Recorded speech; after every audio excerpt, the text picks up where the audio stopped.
Kia ora, good evening. I know I said I wasn't going to do any more podcasts and that, but I've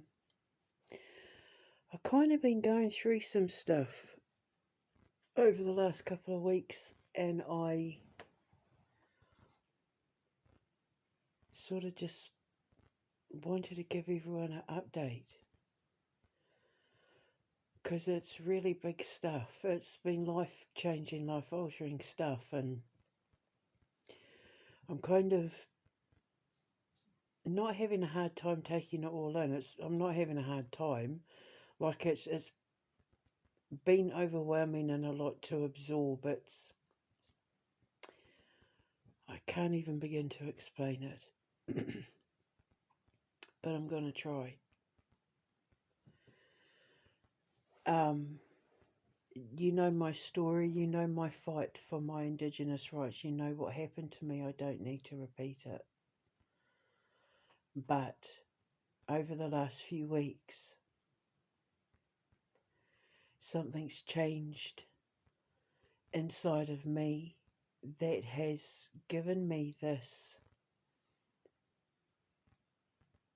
surge of power, the surge of determination and drive to bring justice to my situation, because what's been happening is I've been watching a lot of stuff on social media, depending on things I've liked will depend what comes up on my feed and that, and I'm getting a lot of stuff about home, a lot of stuff about Māori people, my country, my ancestry, and First Nations stuff as well, because obviously I do a lot of hashtags with Indigenous and Māori, and so it's all Polynesian stuff coming up, but it's all like art and music and our New Zealand, especially with like the haka and all of that, and it's just reminded me who I am. And when I was watching the New Zealand women's rugby team giving a haka to, I think, their captain, and various things popping up on my social media, and I just look at them all with so much pride and love and protection, watching my fellow Māori whānau out there doing their best to promote Māori pride. And I'm over here in the United Kingdom with my little voice, doing my bit to defend their right to do so. Because over here, the way we're viewed is a completely different story. When it's for tourists, when it's for rugby, when it's for the world stage, everybody loves the Māori people.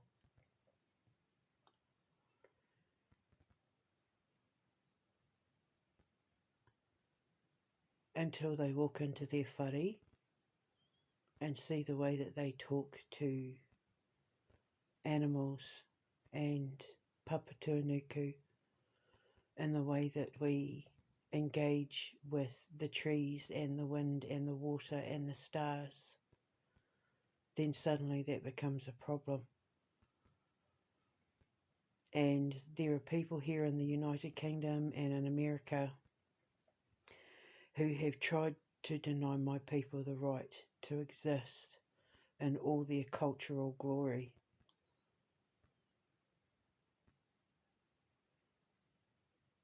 And my tribe are royal, the Ngāti Raukawa people are royal, and it is any responsibility of any royal household to look after their people, to defend their people.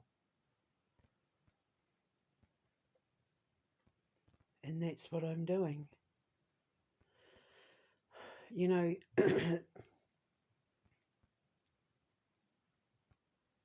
there's an ancient prophecy, an old prophecy that said that um, a girl from the Pacific Islands, that someone from the islands was going to unify the people and introduce the world to a new kind of spirituality, like where religion meets science, basically. um,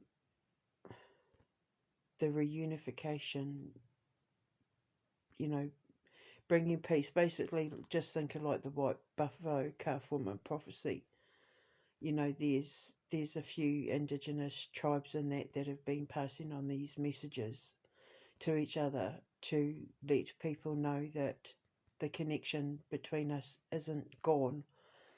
When we all left Egypt, when we all left Africa, there was a parting of the way somewhere when we left Africa and touched foot in the Middle East and Mediterranean, and that we parted ways and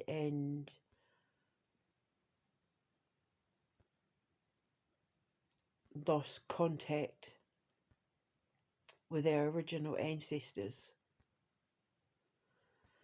We became Asian, we became Polynesian, we became Pacific Islanders, we became First Nations, we became, Indigenous, Aboriginal people all over the world. But at one point we were brothers and sisters. There was a divide when we left Africa, and the prophecy says that when she goes to, what my teacher said was when I go to the land of A's, I would come into union with a man with, she said he was Native American, she said he was First Nations, and he had long black hair, and he comes from the land of A's. And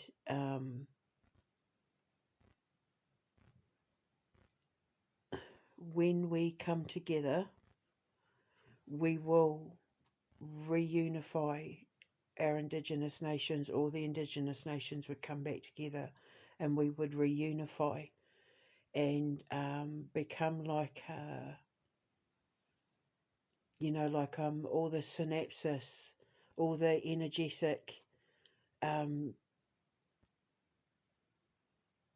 synapses that was, the fiber optic connection that we all had will come back together. We will remagnify, we will reunify, we will reatomize, we will go back to start point. We will all connect with each other through mine and his union, coming together in, business and whatever. We would bring our family back together, we would reunite, and then by doing so, when our connection rejoins, once we energetically, fiber optically, reconnect the synapses,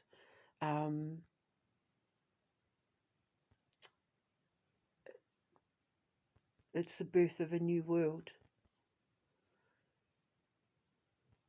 because then we become the shield of protection energetically, between Mother Earth, Papatūānuku, and mankind. And, my boys and I have spent years working on this business model to promote like International Day and all of that. But then after everything that happened to me, after what I was put through, it took on a whole new meaning for me as to what I was going to do with this money. Because originally I was just going to sue the US Air Force and Army for allowing Rocio Ray Nunes to do what she did with, using the Army phone to hack mine and my son's phone and social media and that. But I don't want to go into all of that because it's all there. But, it's all there. The evidence is all there.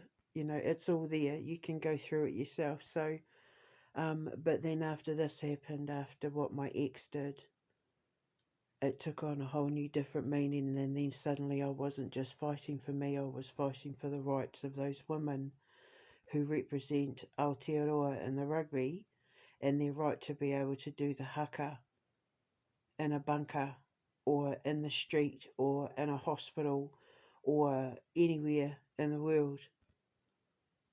And it should be their right to do so with drawings on their chin, with feathers in their hair, with bare feet, with a wild bird in their hand, talking to a tree while they friggin' do it.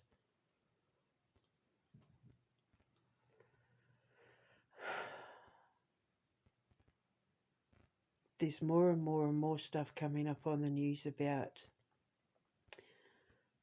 the stolen kids of Canada, you know, the Indigenous kids of Canada, and the way they were treated in those schools and are still being treated in some of these schools. And it just, it's like it's drumming at home, drumming at home, drumming.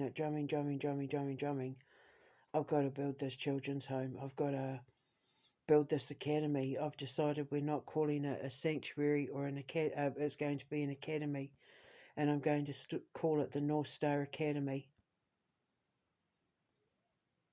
And they're going to come, and it's going to be a learning academy, and the kids are going to come and learn life skills while we're, you know, away in the background making our video games and animations and doing our radio shows and all that sort of thing. Um, you know, it's going to be like a boarding school, but like a learning academy. We're going to call it the North Star Academy. And I have spent the last few days changing everything about my business plan, tearing it down once again to cut costs and save money, because I've decided that I'm going to build a second academy in somewhere like Tunisia or Malta, so that I can rescue some orphans from places like Lebanon and Syria and Palestine, and we will take them from any country, and we will put them up in the academy, and they can learn at the academy, and you know, they'll be fed and taken care of and that. So I have trimmed the fat. I have whittled everything down to the bone with my business model to make sure that we can start rescuing some of these kids and put them somewhere safe. And then my staff and I, my team and I will work together like a family. I've decided that I'm going to open my business to I'm going to allow investments from staff members, the local Indigenous community, and also, you know, the local community, to invest in my business plan, because then it gives them all the more reason to, you know, work together nicely to all unify, you know, synergy, basically. The whole is greater than the sum of its parts. Yeah, so I've had to tear everything down and start again. Even with my, you know, like, oh my gosh, characters have changed, business plans have changed, like everything, everything's changed. Because my sons and I have decided that we need to, if we can, we need to do something about these kids in the Middle East. If we can do what we can to get any of them out, to give them any chance from any of those countries, Syria and, you know, all of that, if we can rescue any of them and give them sanctuary, then, you know, and any chance of a normal life, then I'm going to do it. So I've, you know, because like when I apply for our visas and that, I have to have everything perfect. They, you know, because they want to know what I'm doing there, who I plan on engaging in, what I plan on investing my money in, and, you know, so I've had to get everything perfect. But now that we've decided that we want to do something to help these children in Palestine and Syria, and, and we will take, if there's orphans in Israel, we will take them as well. We will turn no child away. Children are innocent. Unlike what was done to me, I don't judge people for their religion or their faith or the colour of their skin or anything like that. I'm going to lead these orphans out of the desert like Moses, and I'm going to take them somewhere lovely and sunny like Malta, and teach them life skills, and help them get scholarships, and maybe find family members to go home to, and all that sort of thing. So yeah, I had to tear everything down and start it all back up again, like rebuild it. And I think I've done a pretty good job. I had my eureka moment today and realised that like I can actually do this. I've had to make some sacrifices and some, cuts to things and that, but it's to free up money. I would rather help lots of children than make lots of money and lots of businesses. I would rather do a half a dozen things perfectly that will guarantee these kids are always going to be taken care of than to, cast my financial net far and wide and, you know, pull everything in and hope at the end of the day I manage to catch something. I don't, when I die, I don't want any child or staff member having to worry about being out on the street or being homeless. So I've spent the last few days just tearing everything down and starting again and talking with my boys about it, and I'm really pleased with the end result, and it's going to guarantee that we get to get some of these kids out and take them to a safe place. So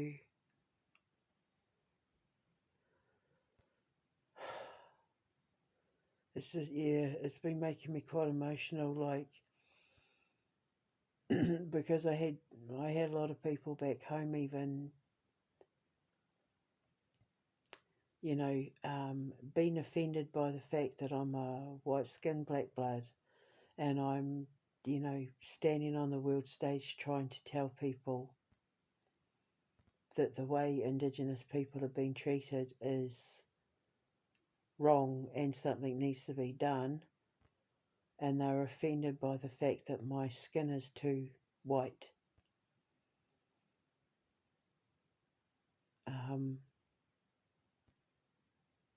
But I don't care because I might not speak the language of my people, but I certainly speak the language of my ancestors. Well, I know where it's at with my ngā tupuna, like the language I speak doesn't come from flesh and blood. It comes from the stars and the cosmos. I speak the ancient language of our people. It's you who's forgotten to speak the language of our people. You just forgotten where we came from. But it's not going to stop me from, defending all of you, because if you were over here,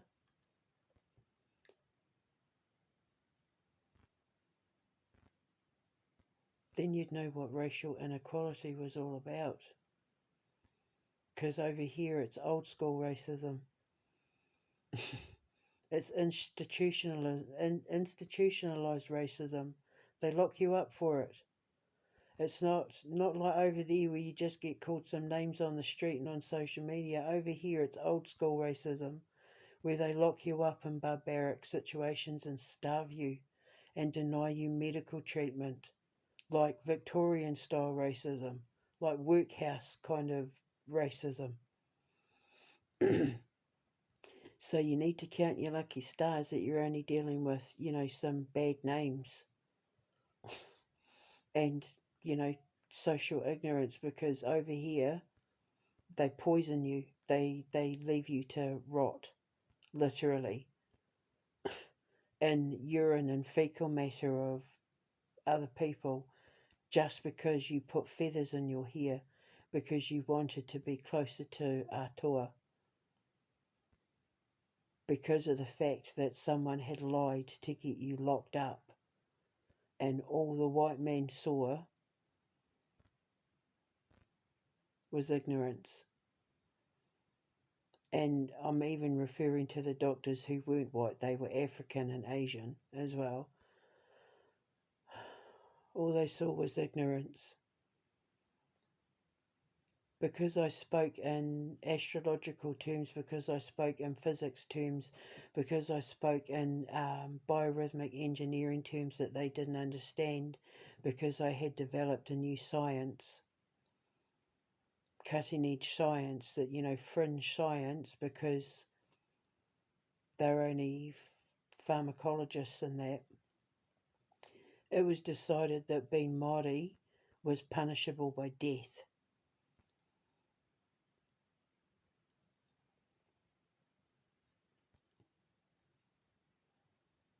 I was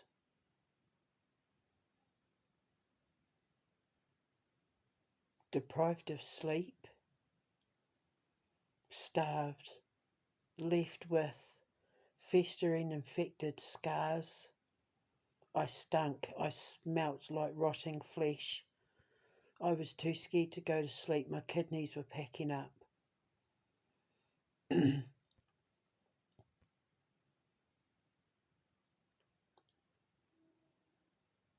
Because my ex-husband, Christopher Black, and his little cult, and with the support of the company that he worked for, decided that they could make money off what it was that I am. But the only way that they were ever going to be able to do it was to get me out of the way. So they hatched this plan to start slowly feeding me drugs. And when that wasn't working, I got stabbed with hypodermic needles, infected hypodermic needles, putting cocaine in my pizza, which Rocio admitted to. It's all there on my Instagram, like it's all there. I got denied access to the New Zealand High Commission, the New Zealand Consulate. They took my phone off me because Chris lied, and they didn't like what I was putting out on social media, because I was trying to let people know I was vomiting blood and all of that, and it all got covered up and shut down. Police officers lied on their reports. I literally handed the police the laced weed, and it's been nearly 2 years, and I still don't know if it's been tested. I handed them the information of the people who sold me the drugs and sold me the weed, because I've never hidden the fact that I smoked weed for, pain relief. And yeah, and now he's trying to take my kids out of the country to make a game and to do things based off all my ideas, because he wasn't smart enough to come up with the stuff on his own. They weren't smart enough to come up with the stuff on their own. So they tried to steal it from me and my sons.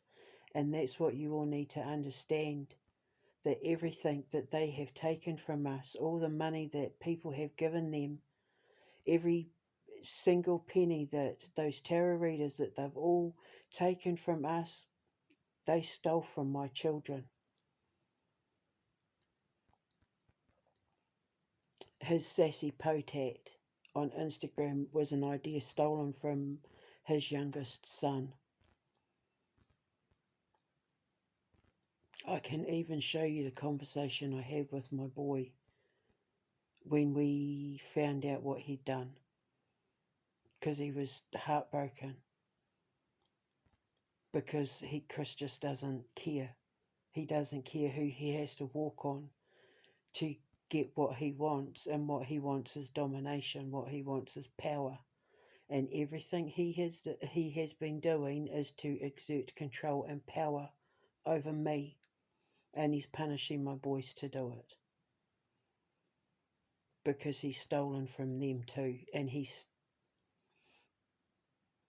games, his books, his ideas, his products, everything all came from thousands and thousands and thousands of hours of business meetings that my sons and I have had over the last 7 years to get us to America so that we could build this home for the children that is now going to be called North Star Academy, North Star Learning Academy, because I don't want to call it an orphanage, because they're not going to be orphans. They'll have a family. And it's not a sanctuary because they're not rescue animals.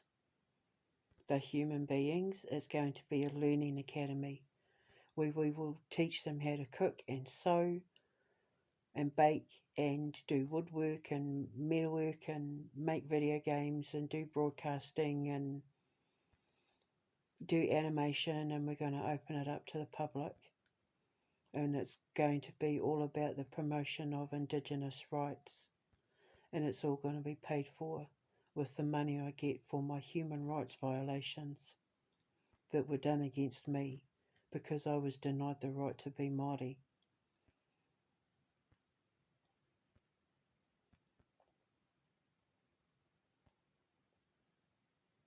So when I see my Native American brethren on Instagram dancing in their regalia, looking so beautiful and splendid with their native pride beaming like a beacon of light on a lighthouse, and then I see my Māori whānau doing the exact same thing on the other end of the world, doing their haka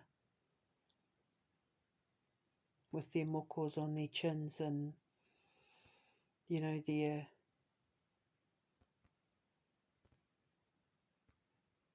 Māori pride beaming out across the screen. I just sit here in my little walled up glass bottle,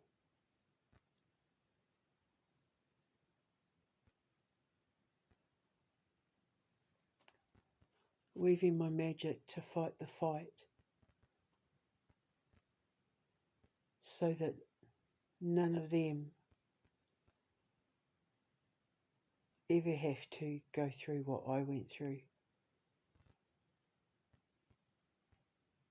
Just in my right to stand in my existence as a Māori girl.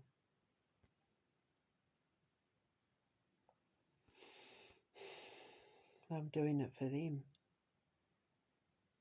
so that they never have to go through what I went through, so that they never have to go through what our ancestors went through. My grandmother was raised in one of those schools, just like the First Nations and Aborigines in Australia. All Indigenous people have got a story to tell about ancestors in those horrible schools. And my grandmother was no different. She was taken away from her family when her mother died of TB. And, she was put in a boarding school where, she used to get abused for speaking. She couldn't speak English. So she got English beaten into her, basically. and she refused to speak the language as an adult. And so, I got denied the right to learn. And then, you know, it's my own shame that I didn't learn as an adult, but it is something that I absolutely intend on doing when I get out of here. I've told my boys that before. I'm gonna learn to speak Te Reo. I'm gonna get language lessons.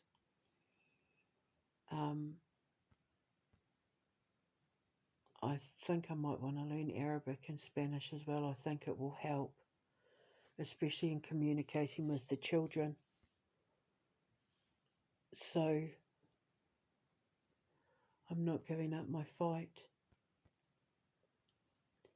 because it's been shown to me on Instagram and Facebook and Twitter why I can't give up, why I can never give up.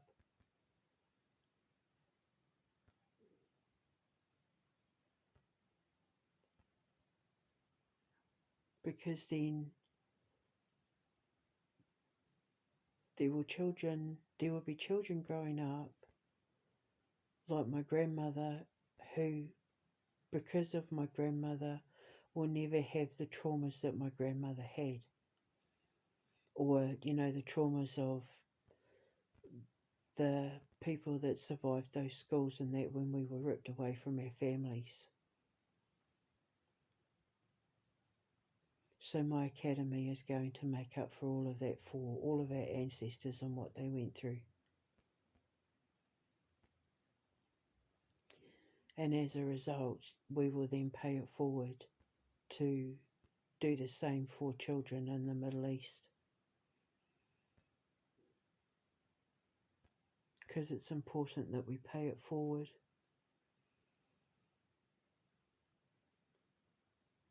So, in my lawsuit, my fight with my ex, my fight with all of them, isn't just about clearing my name and protecting my reputation. It's about defending my ancestors and my right to exist as an Indigenous person. We were there first. These are our lands technically, but we've always been willing to share. It's everybody else that had a problem with it.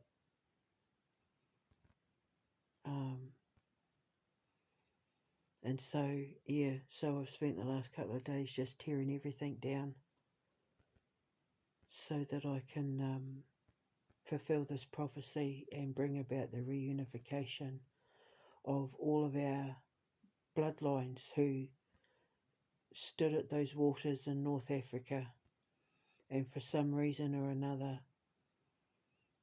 when we stepped foot on the other side in the Middle East and the Mediterranean, we decided to go our separate ways.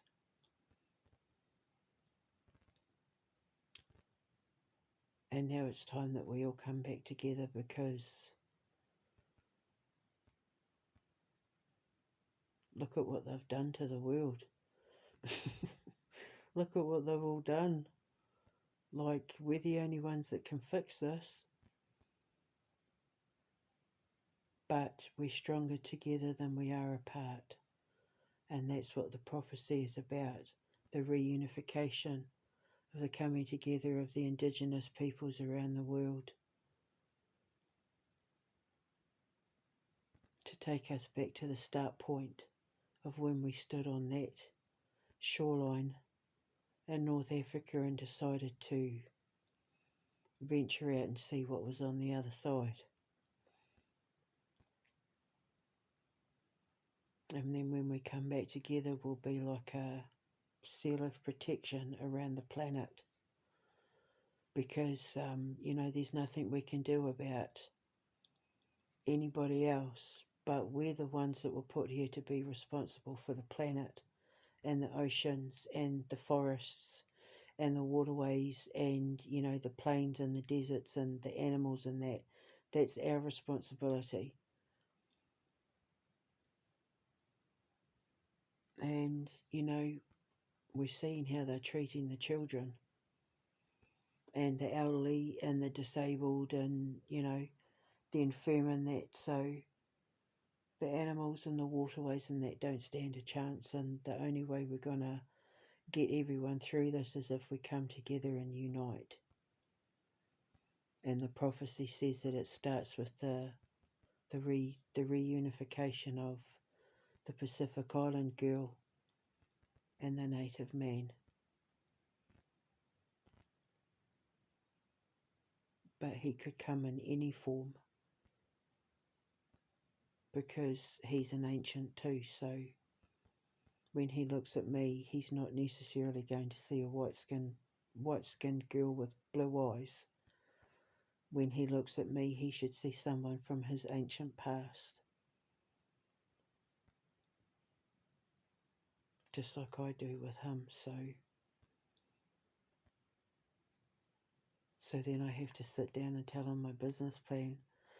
I've got to trust him with it and just lay it all out and say, end result, I want to build a school and rescue some Indigenous kids and border kids and orphans from the Middle East, please.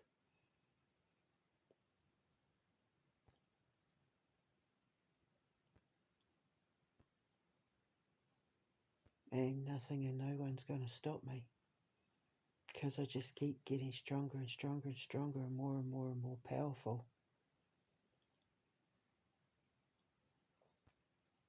Whatever's got to be done. And it's going to be the very people who put me through this that are going to be the ones that pay for it. It'll be reparations. So I just wanted to give you an update. I bought a Quran, and just like when I got my Bible when I was locked up, it fed me something in my soul. It's like it planted roots and almost like kicked me up the backside to remind me who I was and where I came from, to remind me of the people that made me.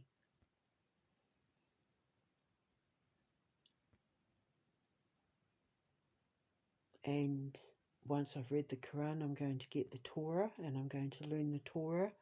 I've just found a Torah that's been done in English, so as soon as I can, I'm going to get myself that.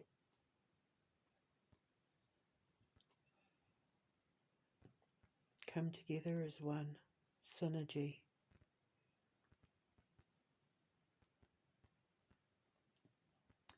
So I thought I'd give you an update and let you know what I've been doing.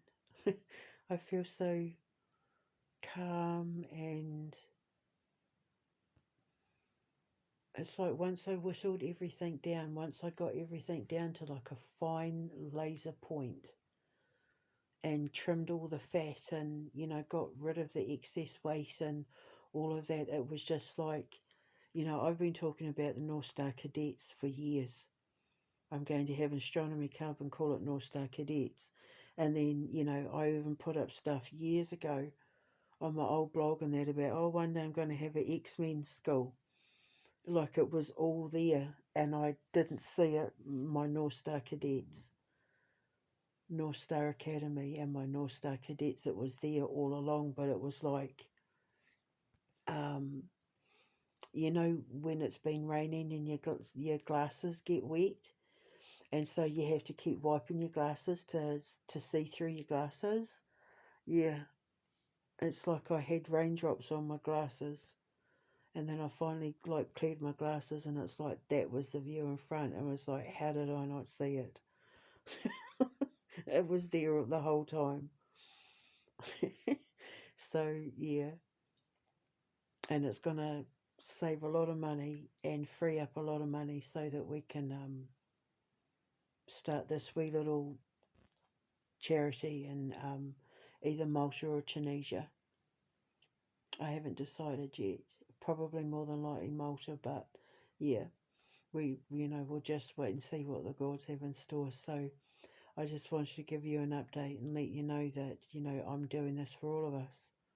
And my school, my academy is going to make up for everything that our loved ones were put through in the hellholes that they were forced to